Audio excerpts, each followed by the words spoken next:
ಬೆಳಗಿನ ಬಿಸಿಲು ಕಿಟಕಿಯಿಂದ ಕೋಣೆಯೊಳಗೆ ಬಿದ್ದಿತ್ತು. ನಿನ್ನೆ ರಾತ್ರಿ ಟೆರೆಸ್ನಲ್ಲಿ ನಡೆದ ಕ್ಷಣಗಳು ಅನನ್ಯಳ ಮನಸ್ಸಿನಲ್ಲಿ ಇನ್ನೂ ಹಸಿರಾಗಿದ್ವು.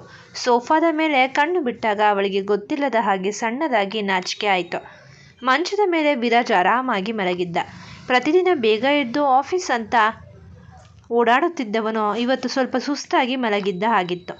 ಅನನ್ಯ ಸದ್ದಿಲ್ಲದೆ ಎದ್ದು ಮುಖ ತೊಳೆದುಕೊಂಡು ಸೀರೆ ಸರಿ ಮಾಡಿಕೊಂಡು ಕೆಳಗೆ ಅಡುಗೆ ಮನೆಗೆ ಹೋದಳು. ಅಡುಗೆ ಮನೆಯಲ್ಲಿ ಮುದ್ದಣ್ಣ ಬಿಸಿ ಬಿಸಿ ಸಬ್ಬಕ್ಕಿ ಉಪ್ಪಿಟ್ಟು ಮಾಡ್ತಿದ್ದ. ಒಗ್ಗರಣೆಯ ಸುವಾಸನೆ ಮನೆಯಲ್ಲೆಲ್ಲ ಹರಡಿತ್ತು. ಬಾರಮ್ಮ ಅನನ್ಯ, ಮುದ್ದಣ್ಣ ನಗುತ್ತಾ ಹೇಳಿದ. ಇವತ್ತು ಮುಖದಲ್ಲಿ ಒಳ್ಳೆ ನಗು ಕಾಣ್ತಿದೆ. ನಿನ್ನೆ ರಾತ್ರಿ ಟೆರೆಸ್ ಮೇಲೆ ಇಬ್ಬರು ಕಾಫಿ ಕುಡಿತಾ ಮಾತಾಡ್ತಿದ್ರಲ್ಲ, ಮನಸ್ಸಿಗೆ ಸಮಾಧಾನ ಆಯ್ತಾ? ಅನನ್ಯ ನಾಚಿಕೆಯಾಗಿ ಮುಖ ಕೆಂಪಾಯಿತು. ಮುದ್ದಣ್ಣ, ನಿನಗೆ ಕೆಲಸಕ್ಕಿಂತ ಹರಟನೇ ಜಾಸ್ತಿ. ಅಪ್ಪ ಅವರಿಗೆ ಕಷಾಯ ಆಯ್ತಾ ಎಂದು ಕೇಳಿದಳು. ಆಯ್ತಮ್ಮ, ಕೊಟ್ಟು ಬಂದೆ. ಅವರು ಹಾಲಿನಲ್ಲಿ ಪೇಪರ್ ಓದ್ತಿದ್ದಾರೆ ಎಂದ ಮುದ್ದಣ್ಣ. ಪ್ರತಾಪ್ ಸಿಂಹ ಅವರು ವೀಲ್ ಚೇರ್ ಮೇಲೆ ಕುಳಿತು ನೆಮ್ಮದಿಯಿಂದ ಪೇಪರ್ ನೋಡ್ತಿದ್ರು. ತಾತ ಅಜ್ಜಿ ಹಳ್ಳಿಗೆ ಹೋದ ಮೇಲೂ ಮನೆಯಲ್ಲಿ ಎಲ್ಲರ ಮನಸ್ಸು ಹಗುರವಾಗಿತ್ತು. ಸ್ವಲ್ಪ ಹೊತ್ತಿನಲ್ಲಿ ವಿರಾಜ್ ನೀಲಿ ಶರ್ಟ್ ಹಾಕಿಕೊಂಡು ಕೆಳಗೆ ಬಂದ. ಡೈನಿಂಗ್ ಟೇಬಲ್ ಹತ್ರ ಬಂದಾಗ ಅವನು ಅನನ್ಯಳನ್ನು ನೋಡಿದ. ಇಬ್ಬರ ಕಣ್ಣುಗಳು ಸಂಧಿಸಿದಾಗ ನಿನ್ನೆಯ ಮಾತು ನೆನಪಾಗಿ ಅನನ್ಯ ತಟ್ಟೆಯನ್ನು ಟೇಬಲ್ ಮೇಲಿಟ್ಟು ಸುಮ್ಮನೆ ನಿಂತಳು.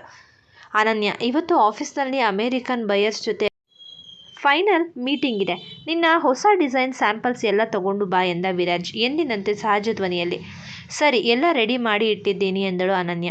ಆಫೀಸ್ಗೆ ಹೋದಾಗ ಗಾರ್ಮೆಂಟ್ಸ್ ವಿಭಾಗದಲ್ಲಿ ಎಲ್ಲರೂ ಕೆಲಸದಲ್ಲಿ ಬ್ಯುಸಿಯಾಗಿದ್ದರು. ಅನನ್ಯ ತನ್ನ ಕ್ಯಾಬಿನ್ನಲ್ಲಿ file ನೋಡ್ತಿರುವಾಗ Dhriti Hegde camera bag ಹಾಕಿಕೊಂಡು ಕೈಯಲ್ಲಿ 2 ಕಪ್ ಕಾಫಿ ಹಿಡಿದು ಒಳಗೆ ಬಂದಳು. ಹೇ ಅನನ್ಯ, ಧೃತಿ ಜೋರಾಗಿ ಕೂಗಿ ಕುರ್ಚಿಯ ಮೇಲೆ ಕುಳಿತಳು. ತಗೋ, ಬಿಸಿ ಕಾಫಿ ತಂದಿದ್ದೀನಿ. ಅನನ್ಯ ನಗುತ್ತಾ ಕಾಫಿ ತಗೊಂಡಳು. ಧೃತಿ ಮೆಲ್ಲಗೆ ಮಾತಾಡು. ವಿರಾಜ್ ಸರ್ ಬಂದರೆ ನಿನಗೂ ಬೈತಾರೆ. ಅಯ್ಯೋ ಬಿಡೆ, ನಿನ್ನ ಗಂಡನಿಗೆ ನಾನಂದರೆ ಸ್ವಲ್ಪ ಭಯ ಇರಲಿ ಅಂತ ಧೃತಿ ನಕ್ಕಳು.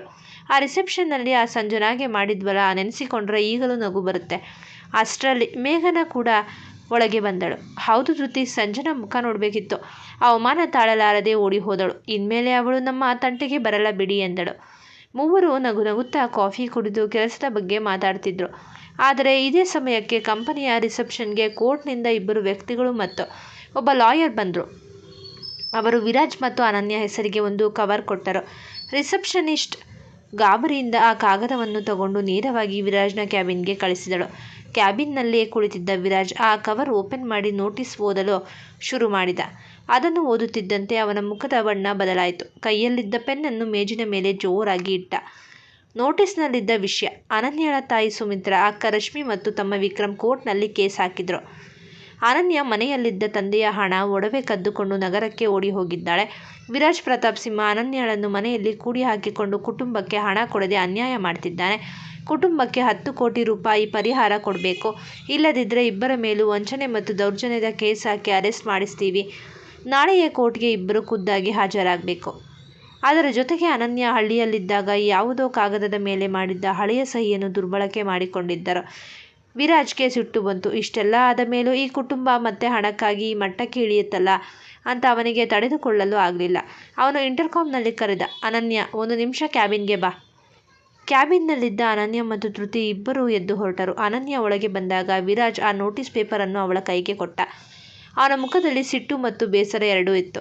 ಇದು ನೋಡು ಅನನ್ಯ, ನಿನ್ನ ತಾಯಿ ಅಕ್ಕ ಕೋರ್ಟ್ನಿಂದ ಸಮನ್ಸ್ ಕಳಿಸಿದ್ದಾರೆ. 10 ಕೋಟಿ ದುಡ್ಡು ಬೇಕಂತೆ. ಇಲ್ಲ ಅಂದರೆ ನಮ್ಮ ಮೇಲೆ ಕೇಸ್ ಹಾಕ್ತಾರಂತೆ ಎಂದ ವಿರಾಜ್. ಅನನ್ಯ ನಡುಗುವ ಕೈಗಳಿಂದ ಆ ಪೇಪರ್ ಓದಿದಳು. ಓದುತ್ತಿದ್ದಂತೆ ಅವಳ ಕಣ್ಣಲ್ಲಿ ನೀರು ಬಂತು. 10 ಕೋಟಿ ಹಣ, ತಾನು ಕಳ್ಳತನ ಮಾಡಿದ್ದೀನಿ ಅನ್ನೋ ಸುಳ್ಳು ಆರೋಪ. ಇದು ಸುಳ್ಳು, ನಾನೇನೂ ಕದ್ದಿಲ್ಲ. ನನ್ನ ತಾಯಿ ಅಕ್ಕ ಇಷ್ಟು ಕೆಟ್ಟದಾಗಿ ನಡೆದುಕೊಳ್ತಾರೆ ಅಂತ ನಾನು ಅಂದ್ಕೊಂಡಿರಲಿಲ್ಲ ಎಂದು ಬಿಕ್ಕಿ ಅಳಲು ಶುರು ಮಾಡಿದ್ಲು. ವಿರಾಜ್ ಕೋಪದಿಂದ, ಮೀಡಿಯಾ ಮುಂದೆ ನಿನ್ನ ಮಾನ ಕಾಪಾಡಿದೆ, ರಿಸೆಪ್ಷನ್ ಮಾಡಿದೆ. ಆದರೆ ನಿನ್ನ ಮನೆಯವರು ನನ್ನ ಕಂಪನಿ ಹೆಸರನ್ನು ಕೋರ್ಟ್ಗೆ ಎಳಿತಿದ್ದಾರೆ. ನಾಳೆ ಕೋರ್ಟ್ನಲ್ಲಿ ನಮ್ಮ ಮರ್ಯಾದೆ ಏನಾಗಬೇಕು ಎಂದ. ಧೃತಿ ಹೆಗ್ಡೆ ಮುಂದೆ ಬಂದು, ಸರ್, ಅವಳು ತಪ್ಪು ಮಾಡಿಲ್ಲ. ಮನೆಯವರೇ ಇವಳಿಗೆ ದ್ರೋಹ ಮಾಡ್ತಿದ್ದಾರೆ. ನೀವು ಅವಳ ಮೇಲೆ ರೇಗಾಡಿದರೆ ಏನು ಪ್ರಯೋಜನ ಎಂದಳು. ಅನನ್ಯ ಕಣ್ಣೀರು ಒರೆಸಿಕೊಂಡು ಎದ್ದು ನಿಂತಳು. ಅವಳ ಮುಖದಲ್ಲಿ ದುಃಖದ ಜೊತೆಗೆ ಒಂದು ದೃಢತೆ ಇತ್ತು. ಸರ್, ನನ್ನ ಮನೆಯವರು ಮಾಡಿರೋ ತಪ್ಪಿಗೆ ನಾನು ನಿಮ್ಮ ಹತ್ರ ಕ್ಷಮೆ ಕೇಳ್ತೀನಿ. ನಾಳೆ ಕೋರ್ಟ್ಗೆ ನಾನು ಬರ್ತೀನಿ. ಜಡ್ಜ್ ಎದುರು ನಾನೇ ನಿಂತು ಸತ್ಯ ಹೇಳ್ತೀನಿ.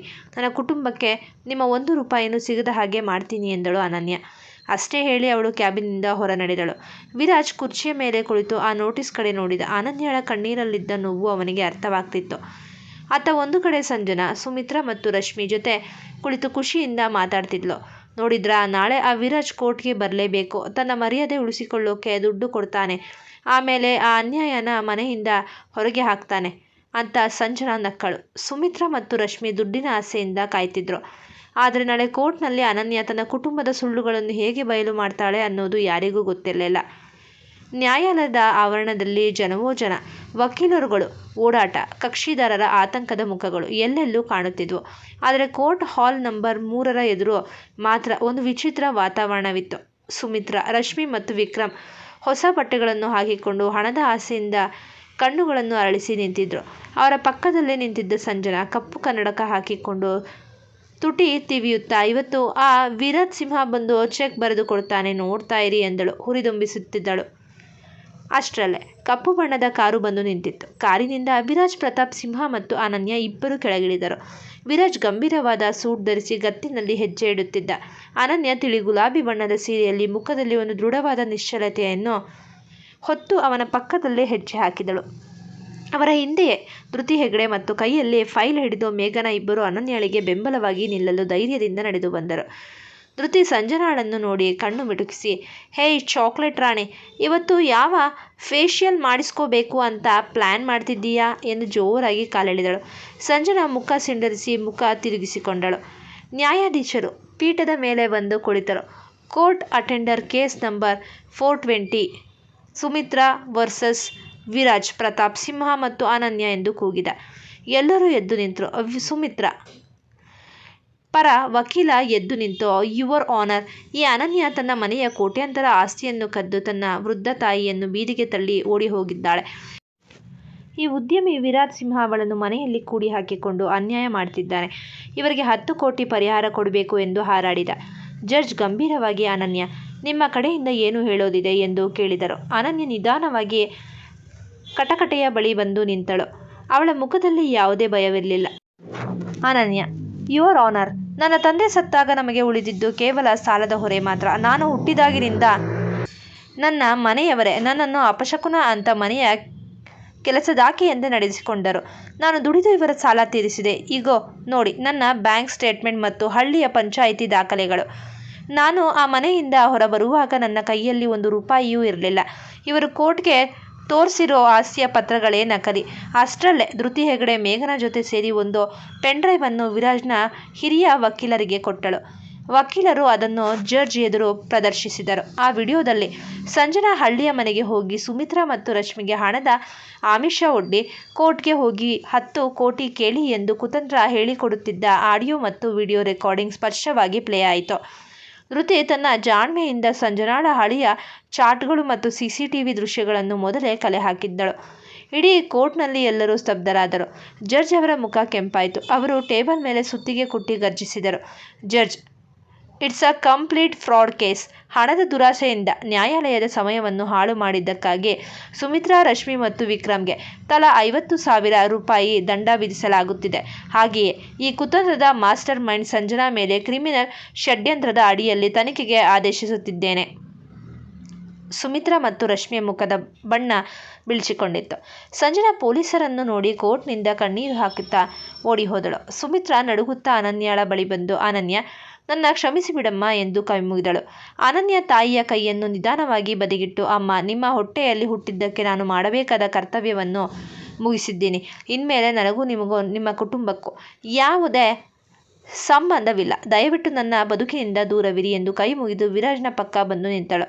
ಕೋರ್ಟ್ನಿಂದ ಹೊರಬರುತ್ತಿದ್ದಂತೆ ಧೃತಿ ಕ್ಯಾಮ್ರಾ ಎತ್ತಿ ಚಿಕ್ಕೆಂದು ವಿರಾಜ್ ಮತ್ತು ಅನನ್ಯಳ ಫೋಟೋ ತೆಗೆದಳು. ವಾಹ್, ಸತ್ಯಮೇವ ಜಯತೆ. ಧೃತಿ ಜೋರಾಗಿ ಕೂಗಿ ಅನನ್ಯಳನ್ನು ಅಪ್ಪಿಕೊಂಡಳು. ನೋಡಿದ್ಯಾ ಅನನ್ಯ, ಆ ಸಂಜನಾ ಮತ್ತು ನಿನ್ನ ಸ್ವಾರ್ಥಿ ಫ್ಯಾಮಿಲಿಗೆ ಸರಿಯಾದ ಗತಿ ಕಾಣಿಸಿದ್ದೀವಿ. ಮೇಘನ ನಗುತ್ತಾ, ಹೌದು ಧೃತಿ, ನಿನ್ನ ಆ ಪೆನ್ ಡ್ರೈವ್ ಐಡಿಯಾ ನಿಜಕ್ಕೂ ಅದ್ಭುತವಾಗಿತ್ತು ಎಂದಳು. ವಿರಾಜ್ ಧೃತಿಯ ಬಳಿ ಬಂದು ತುಟಿಯಂಚಿನಲ್ಲಿ ನಗು ತಂದ. ಧೃತಿ, ನೀನು ಬರೀ ಫೋಟೋಗ್ರಾಫರ್ ಅಲ್ಲ, ಪ್ರೈವೇಟ್ ಡಿಟೆಕ್ಟಿವ್ ತರಹ ಕೆಲಸ ಮಾಡ್ತಿದ್ದೀಯ. ಥ್ಯಾಂಕ್ಸ್ ಎಂದ. ಧೃತಿ ಗಹಗಹಿಸಿ ನಕ್ಕಳು. ಅರೆರೆ, ಸಿಂಹದ ಬಾಯಿಯಿಂದ ಥ್ಯಾಂಕ್ಸ್ ಬರ್ತಿದೆಯಲ್ಲ, ನನಗೆ ಬರೀ ಥ್ಯಾಂಕ್ಸ್ ಸಾಲದು ಸರ್. ಬೆಂಗಳೂರಿನ ದೊಡ್ಡ ರೆಸ್ಟೋರೆಂಟ್ನಲ್ಲಿ ನಮಗೆಲ್ಲ ಭರ್ಜರಿ ಪಾರ್ಟಿ ಬೇಕು. ಖಂಡಿತ, ಇವತ್ತು ಸಂಜೆ ಪಾರ್ಟಿ ನನ್ನ ಕಡೆಯಿಂದ ಎಂದ ವಿರಾಜ್ ಮುಕ್ತವಾಗಿ ನಗುತ್ತಾ. ಅವನ ಮುಖದಲ್ಲಿ ಆ ನಗುವನ್ನು ನೋಡಿ ಅನನ್ಯಳಿಗೆ ಮನಸ್ಸು ಹಗುರವಾಗಿ ಎದೆಯೊಳಗೆ ಅಪಾರವಾದ ಖುಷಿಯಾಯಿತು. ಪಾರ್ಟಿ ಮುಗಿಸಿ ಧೃತಿ ಮತ್ತು ಮೇಘ್ನಾ ಹೊರಟು ಹೋದ ನಂತರ ರಾತ್ರಿ 10 ಗಂಟೆಯ ಸಮಯದಲ್ಲಿ ವಿರಾಜ್ ಕಾರನ್ನು ಬಂಗಲೆಯ ಕಡೆಗೆ ಬಿಡದೆ ನಗರದ ಹೊರವಲಯದ ನಂದಿ ಹಿಲ್ಸ್ ರಸ್ತೆಯತ್ತ ತಿರುಗಿಸಿದ. ಅನನ್ಯ ಕಿಟಕಿಯಿಂದ ತಣ್ಣನೆಯ ಗಾಳಿ ಮುಖಕ್ಕೆ ತಾಗಿಸಿಕೊಳ್ಳುತ್ತಾ, ನಾವು ಮನೆಗೆ ಹೋಗ್ತಿಲ್ವಾ ಎಂದು ಆಶ್ಚರ್ಯದಿಂದ ಕೇಳಿದಳು. ಇಲ್ಲ. ವಿರಾಜ್ ಕಾರಿನ ವೇಗವನ್ನು ಕಡಿಮೆ ಮಾಡಿ ರಸ್ತೆ ಬದಿಯ ಸುಂದರ ವ್ಯೂ ಪಾಯಿಂಟ್ ಬಳಿ ಕಾರು ನಿಲ್ಲಿಸಿದ್ದ. ಅಲ್ಲಿಂದ ಕೆಳಗೆ ಇಡೀ ನಗರದ ದೀಪಗಳು ನಕ್ಷತ್ರಗಳಂತೆ ಮಿನುಗ್ತಿದ್ವು. ತಂಪಾದ ತಂಗಾಳಿ ಬೀಸುತ್ತಿತ್ತು. ವಿರಾಜ್ ಕಾರಿನಿಂದ ಕೆಳಗಿಳಿದು ಅನನ್ಯಳ ಕಡೆ ಬಾಗಿಲು ತೆರೆದ. ಅನನ್ಯ ಕೆಳಗಿಳಿದು ಈ ಸುಂದರ ನೋಟವನ್ನು ನೋಡಿ ಮಂತ್ರಮುಗ್ಧಳಾದಳು. ವಿರಾಜ್ ಅವಳ ಪಕ್ಕದಲ್ಲೇ ಬಂದು ನಿಂತ. ಅವನ ಕೈಗಳು ನಿಧಾನವಾಗಿ ಅನನ್ಯಳ ಕೈ ಬೆರಳುಗಳನ್ನು ಬೆಸೆದುಕೊಂಡವು. ಅನನ್ಯ ಬೆಚ್ಚಿಬಿದ್ದು ಅವನ ಮುಖ ನೋಡಿದಳು. ವಿರಾಜ್ನ ಕಣ್ಣುಗಳಲ್ಲಿ ಎಂದಿನ ಆ ಕಟು ಮುಖವಾಡ ಸಂಪೂರ್ಣವಾಗಿ ಕಳಚಿ ಬಿದ್ದಿತ್ತು. ಆ ಕಣ್ಣುಗಳಲ್ಲಿ ಕೇವಲ ಪರಿಶುದ್ಧವಾದ ಪ್ರೀತಿ ಮತ್ತು ಕೃತಜ್ಞತೆ ಇತ್ತು. ವಿರಾಜ್ ಅತ್ಯಂತ ಮೃದುವಾದ ಧ್ವನಿಯಲ್ಲಿ, ಅನನ್ಯ, ಇವತ್ತು ಕೋರ್ಟ್ನಲ್ಲಿ ನೀನು ನಿನ್ನ ಕುಟುಂಬದ ವಿರುದ್ಧ ನಿಂತು ನನ್ನ ಕಂಪನಿಯ ಗೌರವ ಕಾಪಾಡಿದೆ. ಆದರೆ ಅದಕ್ಕಿಂತ ಹೆಚ್ಚಾಗಿ ನನ್ನ ಕಲ್ಲಾಗಿದ್ದ ಮನಸ್ಸಿಗೆ ನೀನು ಪ್ರೀತಿಯ ಬೆಲೆ ಕಲಿಸಿದ್ದೀಯ. ನನ್ನ ತಾಯಿ ಮಾಡಿದ ಮೋಸದಿಂದ ನಾನು ಹೆಣ್ಣು ಜಾತಿಯನ್ನೇ ದ್ವೇಷಿಸುತ್ತಿದ್ದೆ. ಆದರೆ ನೀನು ಆ ಕಹಿಯನ್ನು ನಿನ್ನ ತಾಳ್ಮೆ ಮತ್ತು ಮುಗ್ಧತೆಯಿಂದ ಅಳಿಸಿ ಹಾಕಿದ್ದೀಯ. ವಿರಾಜ್ ತನ್ನ ಕೋಟಿನ ಜೇಬಿನಿಂದ ಒಂದು ಸಣ್ಣ ಕೆಂಪು ಪೆಟ್ಟಿಗೆಯನ್ನು ಹೊರತೆಗೆದ. ಅದನ್ನು ತೆರೆದಾಗ ಅದರಲ್ಲಿ ಒಂದು ಸುಂದರವಾದ ವಜ್ರದ ಉಂಗುರ ಹೊಳೆಯುತ್ತಿತ್ತು. ಅವನು ಅನನ್ಯಳ ಮುಂದೆ ನಿಂತು ಅವಳ ಕೈಯನ್ನು ತನ್ನ ಎದೆಯ ಮೇಲಿಟ್ಟುಕೊಂಡ. ವಿರಾಜ್, ಆ ಕಾಂಟ್ರಾಕ್ಟ್ ಅನ್ನೋ ಸುಳ್ಳು ಪೇಪರ್ ಇವತ್ತಿಗೆ ಮುಗಿದು ಹೋಯಿತು. ಇನ್ಮೇಲೆ ನೀನು ಕೇವಲ ನನ್ನ ತಂದೆಗಾಗಿ ಅಥವಾ ಜಗತ್ತಿನ ಕಣ್ಣಿಗಾಗಿ ಹೆಂಡತಿ ಅಲ್ಲ, ನನ್ನ ಪ್ರಾಣವಾಗಿ, ನನ್ನ ಜೀವದ ಅರ್ಧಾಂಗಿಯಾಗಿ ನನ್ನ ಜೊತೆ ಇರ್ತೀಯ ಅನನ್ಯ. ಅನನ್ಯಳ ಕಣ್ಣಾಲಿಗಳು ಆನಂದದಿಂದ ತುಂಬಿ ಬಂದವು. ಇಷ್ಟು ದಿನಗಳ ಅವಮಾನ, ನೋವು, ಕಣ್ಣೀರು ಎಲ್ಲವೂ ಆ ಒಂದೇ ಕ್ಷಣದಲ್ಲಿ ಕರಗಿ ಹೋದವು. ಅವಳು ಬಿಕ್ಕಿ ಅಳುತ್ತಾ ಹೌದು ಎಂದು ತಲೆಯಾಡಿಸಿದಳು. ವಿರಾಜ್ ಆ ಸುಂದರ ವಜ್ರದ ಉಂಗುರವನ್ನು ಅವಳ ಬೆರಳಿಗೆ ತೊಡಿಸಿದ. ನಂತರ ಅವಳ ಸೊಂಟದ ಸುತ್ತ ಕೈ ಹಾಕಿ ಅವಳನ್ನು ತನ್ನ ಎದೆಗೆ ಎಳೆದುಕೊಂಡ. ಅನನ್ಯ ತನ್ನ 2 ಕೈಗಳಿಂದ ಅವನ ಕುತ್ತಿಗೆಯನ್ನು ತಬ್ಬಿಕೊಂಡು ಅವನ ಎದೆಯ ಮೇಲೆ ಮುಖವಿಟ್ಟಳು. ವಿರಾಜ್ ನಿಧಾನವಾಗಿ ಅವಳ ಗಲ್ಲವನ್ನು ಎತ್ತಿ ಅವಳ ಕಣ್ಣೀರನ್ನು ತನ್ನ ಬೆರಳುಗಳಿಂದ ಒರೆಸಿ ಆ ರಾತ್ರಿಯ ತಣ್ಣನೆಯ ಗಾಳಿಯಲ್ಲಿ ಅವಳ ಕೆಂಪು ತುಟಿಗಳ ಮೇಲೆ ಅತ್ಯಂತ ಗಾಢವಾದ ಪ್ರೇಮಮಯವಾದ ಸಿಹಿ ಮುತ್ತನ್ನಿಟ್ಟ. ಆ ಕ್ಷಣದಲ್ಲಿ ಇಡೀ ಜಗತ್ತೇ ನಿಂತು ಹೋದಂತಾಗಿತ್ತು. ಇಬ್ಬರ ಉಸಿರು ಒಂದಾಗಿತ್ತು. ದ್ವೇಷ, ಅಹಂಕಾರ ಮತ್ತು ಕಾಂಟ್ರಾಕ್ಟ್ನ ಮುಳ್ಳಿನ ಹಾದಿಯಲ್ಲಿ ಶುರುವಾದ ಅವರ ಬದುಕು ಕಷ್ಟಗಳನ್ನೆಲ್ಲ ಮೆಟ್ಟಿ ನಿಂತು ಇಂದು ನೈಜ ಪ್ರೀತಿ, ಪರಸ್ಪರ ನಂಬಿಕೆ ಮತ್ತು ಸಾರ್ಥಕತೆಯ ಹೂದೋಟವಾಗಿ ಶಾಶ್ವತವಾಗಿ ಅರಳಿ ನಿಂತಿತ್ತು. ತಣ್ಣನೆಯ ತಂಗಾಳಿ ಇಬ್ಬರ ಮನಸ್ಸನ್ನು ಹಗುರವಾಗಿ ತಬ್ಬಿಕೊಳ್ಳುತ್ತಿತ್ತು. ನಂದಿ ಹಿಲ್ಸ್ನ ಆ ಎತ್ತರವಾದ ಜಾಗದಲ್ಲಿ, ಕತ್ತಲ ಆಕಾಶದಲ್ಲಿ ಮಿನುಗುತ್ತಿದ್ದ ನಕ್ಷತ್ರಗಳೇ ಇವರ ಪ್ರೇಮಕ್ಕೆ ಸಾಕ್ಷಿಯಾಗಿದ್ವು. ವಿರಾಜ್ ಅನನ್ಯಳನ್ನು ತನ್ನ ಎದೆಯಿಂದ ಕೊಂಚವೂ ದೂರ ಮಾಡಲು ಬಿಡಲಿಲ್ಲ. ಅವಳ ಸೊಂಟದ ಸುತ್ತ ಅವನ ಕೈಗಳ ಹಿಡಿತ ಇನ್ನಷ್ಟು ಬಿಗಿಯಾಯಿತು. ಅನನ್ಯಳ ದೇಹದಲ್ಲಿ ಸಣ್ಣ ಕಂಪನ ಉಂಟಾಗ್ತಿತ್ತು. ಅದು ಚಳಿಯದ್ದಲ್ಲ, ವಿರಾಜ್ನ ಆ ಮೈ ತುಂಬಿದ ಸಾಮೀಪ್ಯದ ಅನುರಾಗದ್ದು. ವಿರಾಜ್ ಅವಳ ಮುಖವನ್ನೇ ರೆಪ್ಪೆ ಬಡಿಯದೆ ನೋಡಿದ. ಬೀದಿ ದೀಪದ ಮಂದ ಬೆಳಕಿನಲ್ಲಿ ಅವಳ ಕಣ್ಣುಗಳಲ್ಲಿ ನಕ್ಷತ್ರಗಳೇ ಇಳಿದು ಬಂದಂತೆ ಹೊಳೆಯುತ್ತಿದ್ದವು. ಇಷ್ಟು ದಿನ ನಿನ್ನನ್ನು ಎಷ್ಟು ದೂರ ಮಾಡಬೇಕು ಅಂತ ಪ್ರಯತ್ನ ಪಟ್ನೋ ಅಷ್ಟೇ ವೇಗವಾಗಿ ನೀನು ನನ್ನ ಹೃದಯದೊಳಗೆ ಬಂದು ಕುಳಿತು ಬಿಟ್ಟಿದ್ದೀಯ ಅನನ್ಯ. ವಿರಾಜ್ನ ಧ್ವನಿಯಲ್ಲಿ ಎಂದೂ ಕಾಣದ ಮಾಧುರ್ಯವಿತ್ತು. ಅನನ್ಯ ನಾಚಿಕೆಯಿಂದ ಅವನ ಕಣ್ಣುಗಳನ್ನು ನೇರವಾಗಿ ನೋಡಲಾಗದೆ ಅವನ ಶರ್ಟ್ನ ಕಾಲರ್ ಅನ್ನು ತನ್ನ ಬೆರಳುಗಳಿಂದ ಸಣ್ಣಗೆ ಹಿಡಿದುಕೊಂಡಳು. ನನಗೆ ನಿಮ್ಮ ಕಣ್ಣಲ್ಲಿ ಪ್ರೀತಿಗಿಂತ ಕೋಪವೇ ಜಾಸ್ತಿ ಕಾಣಿಸ್ತಿತ್ತು ಎಂದಳು ಮೆಲ್ಲನೆ ನಡುಗುವ ಧ್ವನಿಯಲ್ಲಿ. ಆ ಕೋಪ ನನ್ನ ಒಳಗಿದ್ದ ಅಹಂಕಾರದ್ದು ಅಷ್ಟೇ. ಆದರೆ ಈ ಕ್ಷಣದಿಂದ ನನ್ನ ಈ ಜೀವ, ನನ್ನ ಈ ಉಸಿರು ಎಲ್ಲವೂ ನಿನಗೆ ಮಾತ್ರ ಸೇರಿದ್ದು ಎನ್ನುತ್ತಾ ವಿರಾಜ್ ಬಗ್ಗಿ ಅವಳ ಕಿವಿಯ ಬಳಿ ಮೃದುವಾಗಿ ಪಿಸುಗುಟ್ಟಿದ್ದ. ಅವನ ಬಿಸಿ ಉಸಿರು ಅವಳ ಕುತ್ತಿಗೆಗೆ ಸೋಕುತ್ತಿದ್ದಂತೆ ಅನನ್ಯಳ ಕಣ್ಣುಗಳು ತಾವಾಗಿಯೇ ಮುಚ್ಚಿಕೊಂಡವು. ವಿರಾಜ್ ನಿಧಾನವಾಗಿ ತನ್ನ ಬೆರಳುಗಳಿಂದ ಅವಳ ಕೆನ್ನೆಯನ್ನು ಸವರಿ ಅವಳ ಗಲ್ಲವನ್ನು ಎತ್ತಿ ಹಿಡಿದ. ಈ ಬಾರಿ ಆ ಮುತ್ತಿನಲ್ಲಿ ಕೇವಲ ಪ್ರೀತಿಯಷ್ಟೇ ಇರಲಿಲ್ಲ. ಇಷ್ಟು ದಿನಗಳ ನೋವು, ಕಣ್ಣೀರು ಮತ್ತು ಸಂಕೋಲೆಗಳನ್ನು ಅಳಿಸಿ ಹಾಕುವ ಒಂದು ಅಪರಿಮಿತ ಅನುರಾಗವಿತ್ತು.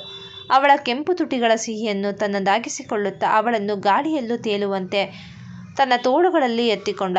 ಅನನ್ಯ ಅವನ ಕುತ್ತಿಗೆಯನ್ನು ಬಿಗಿಯಾಗಿ ತಬ್ಬಿಕೊಂಡು ಅವನ ಎದೆಯ ಬಡಿತಕ್ಕೆ ತನ್ನ ಬಡಿತವನ್ನು ಬೆರೆಸಿ ಆ ಪ್ರೇಮದ ಆಲಿಂಗನದಲ್ಲಿ ಸಂಪೂರ್ಣವಾಗಿ ಕರಗಿ ಹೋದಳು. ಕಲ್ಲೆದೆಯ ಕೋಟೆಯೊಳಗೆ ಮೆಲ್ಲನೆ ಮೂಡಿದ ನಸುಕಿನ ಬೆಳಕು ನೀನು. ಕಣ್ಣೀರ ಕಡಲ ನಡುವೆ ಸಿಹಿಯಾಗಿ ಅರಳಿದ ಪ್ರೇಮದ ಹೂವು ನೀನು. ಕಾಂಟ್ರಾಕ್ಟ್ ಹೆಸರಿನ ಬಂಧನವಿದು, ಕರಗಿ ಹೋಯಿತು ಉಸಿರಿನ ಬಿಸಿಗೆ. ಸೋತು ನಿಂತ ಅಹಂಕಾರವೆಲ್ಲ ಶರಣಾಯಿತು ನಿನ್ನ ಮುಗ್ಧ ನಗುವಿಗೆ. ನಕ್ಷತ್ರಗಳೇ ಸಾಕ್ಷಿಯಾದ ಈ ರಾತ್ರಿ ಬೆಸೆದಿದೆ ನಮ್ಮಿಬ್ಬರ ಹೊಸ ಪಯಣ. 100 ಜನ್ಮಕ್ಕೂ ಮುಗಿಯದ ಹಾಗೆ ಬರೆದಿದೆ ವಿಧಿ ನಮ್ಮ ಪ್ರೇಮ ಕವನ. ಈ ಕತೆ ನಿಮಗೆ ಇಷ್ಟವಾಗಿದ್ದಲ್ಲಿ ಕಥೆಯನ್ನು ವೀಕ್ಷಿಸಿದ ನಂತರ ದಯಮಾಡಿ ನಮ್ಮ ಚಾನಲ್ಗೆ ಶೇರ್ ಮಾಡಿ, ಲೈಕ್ ಮಾಡಿ ಮತ್ತು ಸಬ್ಸ್ಕ್ರೈಬ್ ಮಾಡಿ. ಧನ್ಯವಾದಗಳು.